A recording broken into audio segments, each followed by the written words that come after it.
Welcome, welcome, welcome. My name is Tyrone Squires, and I'm Managing Director of Transparent RX, and I want to welcome you to a brief video recording here around the idea, the concept that as it relates to pharmacy benefit managers, bigger doesn't necessarily mean better. Now, those of you unfamiliar with what Transparent RX is or what we do, let me just take a couple minutes here to share with you that information.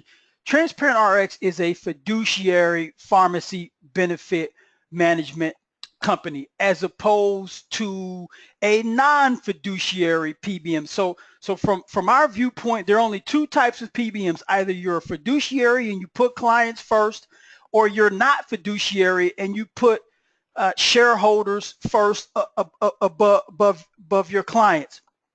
So really quickly, what does a fiduciary PBM do? How is it different from all other PBMs?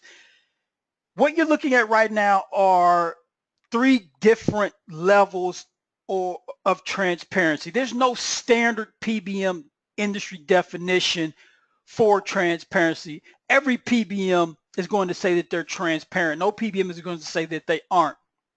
So I'm not going to argue that. What I am going to argue is that there are different levels of transparency. And with a fiduciary pharmacy benefit manager, we offer level 3 transparency, and it's binding in the contract language. So in other words,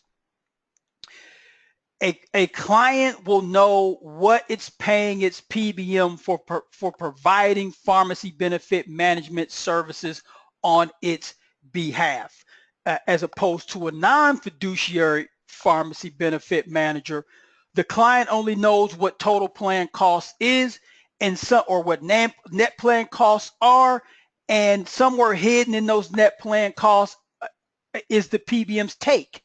A fiduciary PBM, it's not hidden. You know exactly what those amount of monies amount to. So if this formula on your screen is somewhat foreign to you, I'm not going to dig into it, but I'm going to encourage you to go out to my blog.transparentrx.com to learn a little bit more about it, or visit our website, www.transparentrx.com, and then register for our webinar. And then from there, you can learn exactly how to go about learning and calculating costs of PBM services. So why are you here today? Bigger doesn't necessarily mean better. Let's take a peek at a little bit of revisionist history here. So these are all extremely large, Fortune 500, Fortune 1000 companies, either are today or at one point were, who more or less were caught cheating or not dealing fairly with their customers, or not being fully transparent with their customers. Wells Fargo most recently paid a fine of $180 million because employees were opening up fake checking accounts, fake savings accounts, fake credit card accounts, and as a result, over 5,000 employees were fired, from entry level all the way up to management. Volkswagen here recently as well cheated on their emissions. General Motors was aware of an airbag issue almost 15 years ago, decided not to do anything about it, and as a result, people died. Hewlett Packard, Patricia Dunn, I believe her name was a chairwoman, and in conjunction with her general counsel, she encouraged her general counsel to hire private investigators to spy on other board members, trying to discover or uncover the leak of some sensitive information. And as a result, about a year later, she had to resign. All right, so these are all large companies that we put our trust in, and let's be honest, because they're large, we think they're the best, right? That's not always the case. And in fact, many times the opposite is true. Let's take a look here, going back to the topic, addressing specifically pharmacy benefit managers, larger ones compared to smaller ones, because I'm often asked the question, how can you, as a small boutique PBM, compete on price with one of the big three? How can you do that? So what I'm going to share with you here is a repricing analysis. And you've seen this before, right? So I'm going to share with you a repricing analysis. I'm going to focus on just two areas here: ingredient costs and plan costs. I'm not going to address the information here. We don't have time for that today, but it essentially funnels into the ingredient costs and the plan costs that I'm going to talk to you about. So the incumbent PBM is one of the big five PBMs. All right. Ingredient costs to the plan sponsor whose claims experience we've repriced, $1.074 million. Plan costs after co-pays and discounts are accounted for, $907,000. Now compare that to our ingredient cost, $916,000. Plan cost, net cost to the plan sponsor, only $756,000, a difference of $150,000. Now, why does that happen? There are 5 reasons why a smaller PBM, and listen, I want to open up the marketplace to you. I want you to get out of the mindset, because consider this. PBM services are a commodity, people. They're not specialized. And the only thing that separates one commodity from another is what? Is price. It's price. There are 5 reasons why a small boutique pharmacy benefit manager can compete on price with one of the big 5 or larger PBMs. And you see those 5 reasons on your screen. Price and elasticity. In economics, price and elasticity means regardless of the demand, price doesn't change. Or demand doesn't affect price. Prescription drugs are price inelastic. Boutique pharmacy benefit managers participate in purchasing groups, whereby we combine our purchasing power with other independent pharmacies, other PBMs, health systems,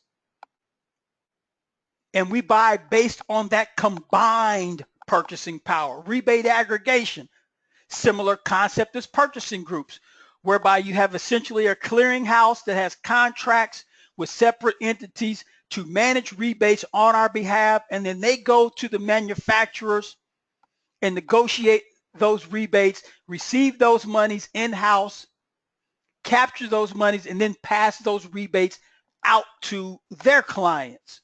Combining purchasing power, lower operating costs. Smaller PBMs don't have the oftentimes bloated payrolls associated with Fortune 500 companies. Don't have the healthcare costs to deal with, which, as you know, can be substantial. And then homogeneous distribution. Strategies have changed where PBMs are now utilizing a vendor managed approach to warehousing, where wholesalers essentially act as our inventory.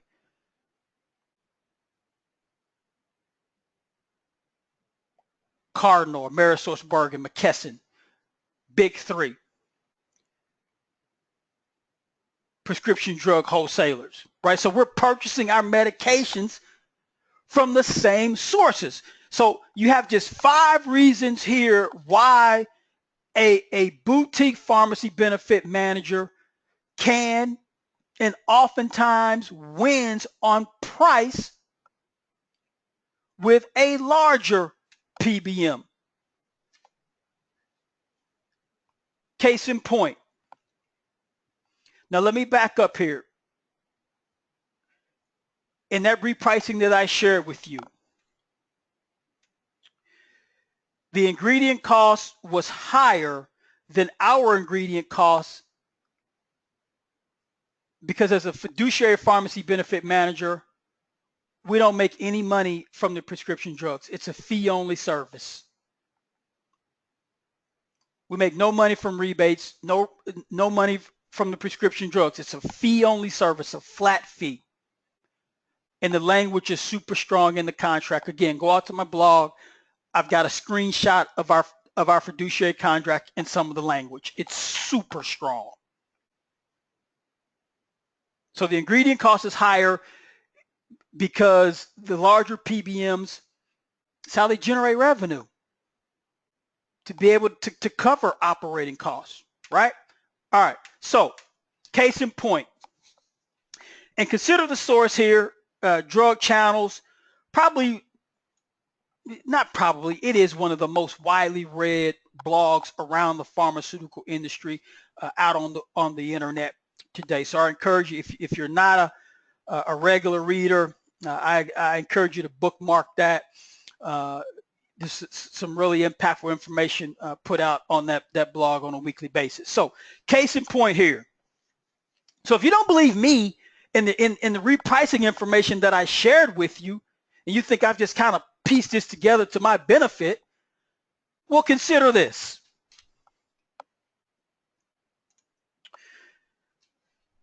Comparing Prime Therapeutics business model to Express Scripts business model. So I'm going to, take our model completely out of the equation. Prime Therapeutics, which is one of the big 5 PBMs, number 5. 2015 revenues were $4.4 billion. $4 billion of those dollars derived from mail and specialty pharmacy dispensing, which means that the other $400 million consisted of admin fees, potentially some spreads in there. But that's not the point. In 2015, Express Scripts handled 4 times as many adjusted claims as Prime Therapeutics, but their revenues were 23 times larger than that of Prime's. And only 40% of Express Scripts revenues came from mail and specialty dispensing. You look back on, and it sounds like I'm picking on Express Scripts, and I'm not. I'm an advocate for binding transparency. However you receive it, period, end of story.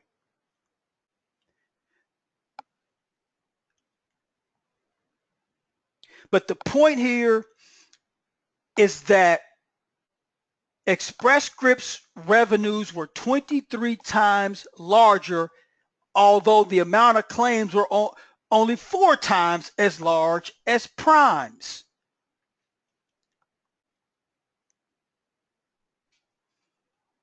Bigger doesn't necessarily mean better.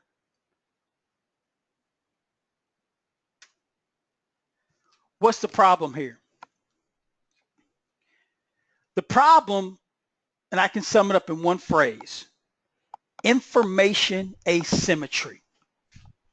And information asymmetry is simply where one party, and there's 2 parties sitting at the negotiating table, one party has access to more relevant information than the other party, and that party uses that information to its advantage.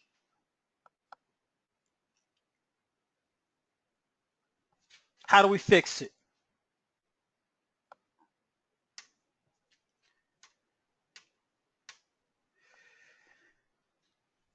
Plan sponsors must pay closer attention to significant deviations between firm and peer experience. And this is pertaining to plan design, not cost. I'm going to touch on that. This is pertaining to plan design. There's a ton of information already out there which illustrates what works as it relates to plan design and what doesn't work. Don't reinvent the wheel.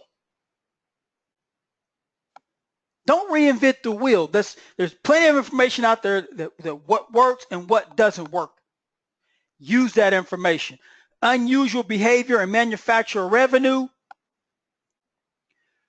Manufacturer revenue is much more comprehensive than just rebates. Oftentimes, manufacturers and rebate and PBMs will engage in, let's call it what it is, a shell game, where revenue will be from a manufacturer will be given a different name as opposed to a rebate, maybe some sort of administrative fee or marketing fee, in an attempt to for the PBM to capture those dollars and not have to pass them fully back to the plan sponsor. Plan sponsors are entitled to every single penny from the manufacturer in a fiduciary arrangement.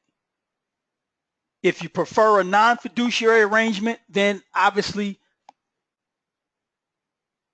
you have to deal with the lack of transparency in that relationship.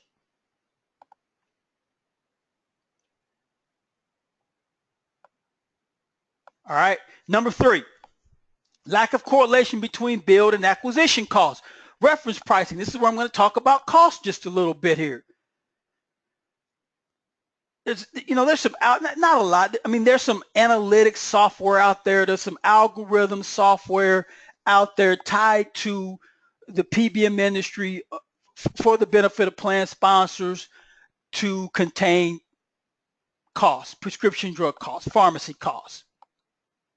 And that software will compare your costs to a set of peers. My issue with that is what if those peers are overpaying? So you could essentially be evaluating your PBM's performance compared to a set of peers who are overpaying, and you may be paying equal to what they're paying, and maybe a little bit less, and you believe your implementation has been successful.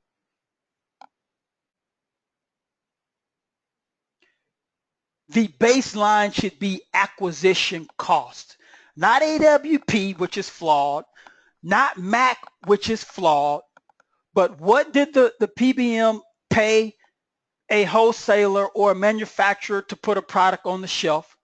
What did the PBM reimburse the pharmacy? Ingredient costs plus the dispensing fee.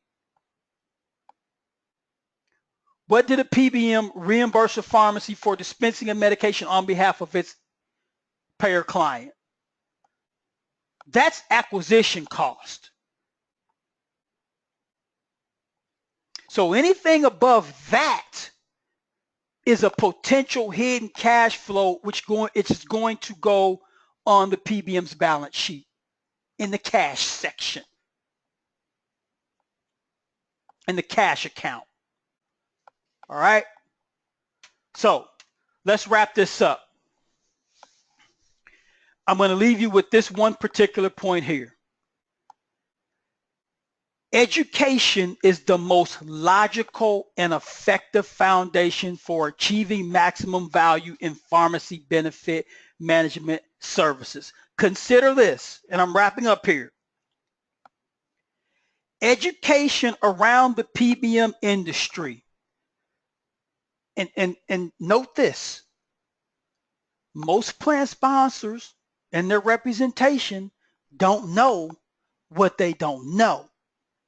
Consider education as an insurance policy for maintaining the trust you've placed in your PBM to do the best possible job on your behalf for managing the pharmacy benefit.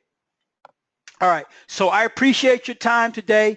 If you have any questions, feel free. I prefer email, but feel free to give me a buzz as well. If you have any questions, shoot me an email, and I hope to see you soon on one of my webinars, which you can register from our website. Have a great day, and thanks again.